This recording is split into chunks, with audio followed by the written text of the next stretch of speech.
Raymond Scott was a well-known composer and band leader in the 1930s, and he had this interesting style. It was sort of a controlled swing music. It wasn't out of control. It was very measured, and it was really perfect for cartoons. It's almost amazing to think that they were not written with cartoons in mind.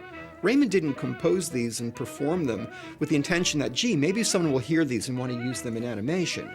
He was doing it because this was his way of composing popular music. Raymond Scott's intention all along, and this was a stated intention, was to write music that people liked the first time they heard it, which is what pop music should be about.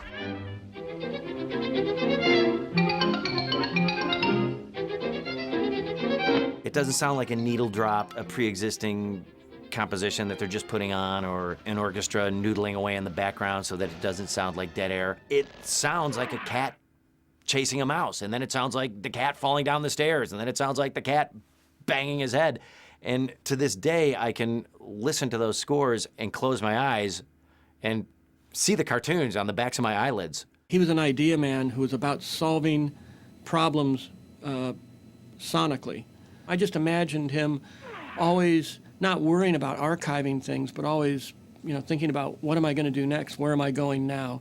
And being, like this kind of pioneer artist, on a journey that kept him looking forward. He was a band leader, a composer, a pianist, an electronic instrument inventor, a thinker, an experimenter, an engineer, a pioneer in many ways.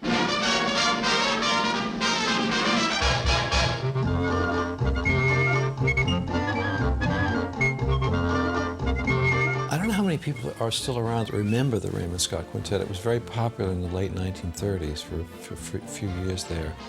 And the genesis of this little group was 5 musicians. They were all members of the CBS Radio Orchestra in New York.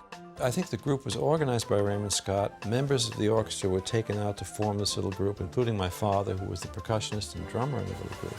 They together invented little miniatures. Carl Stalling used Raymond Scott's music for the Warner Brothers cartoons, and Warner's somehow got the rights to the Scott Library sometime in the early 40s. There were so many different themes that he did under a whole variety of crazy titles that Carl Stalling picked up on these and found they fit the mood with a lot of the Looney Tune characters. I think Carl Stalling used Raymond Scott's music so often in the Looney Tunes because those songs are just so evocative, they're so descriptive, and it's not just the titles of the songs in an 18th century drawing room, dinner music for a pack of hungry cannibals, reckless night on board an ocean liner. It's also the actual melodies, the rhythms, the harmonies in the songs.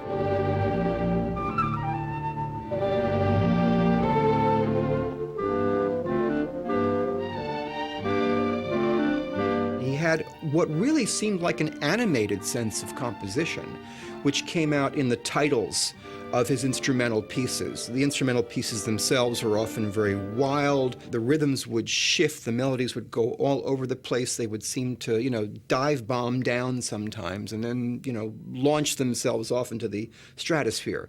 One piece was called Celebration on the Planet Mars. Raymond Scott was very good at creating a very specific feel for a very specific idea. And there are those times in the cartoons where Stalling knew that using those kinds of songs would just have the exact effect that he wanted. I think pretty much anybody that knows cartoons would recognize the riff from Powerhouse. It was like dum dum dum dum dum dum dum dum dum dum dum dum dum.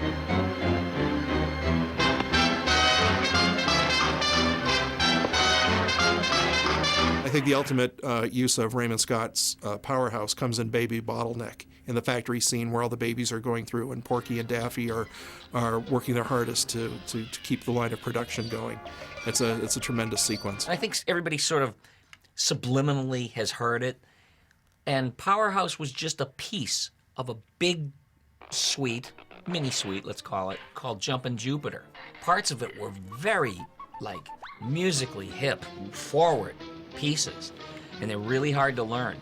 The song took a break at one point, and there is this little riff in the middle, and it was called Powerhouse. I don't think that those cartoons could work as well without it.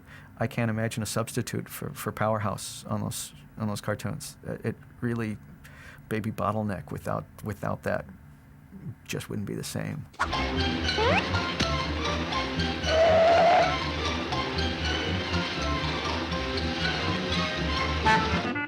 I don't know how he would be known today if it weren't for cartoons.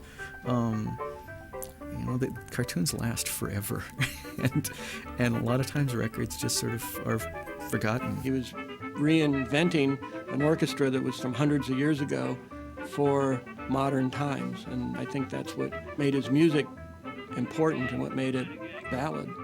In Warner Brothers bringing Raymond Scott's music into their Looney Tunes, in a way it's wonderful because it immortalizes the music in a way that wouldn't have happened probably without this association.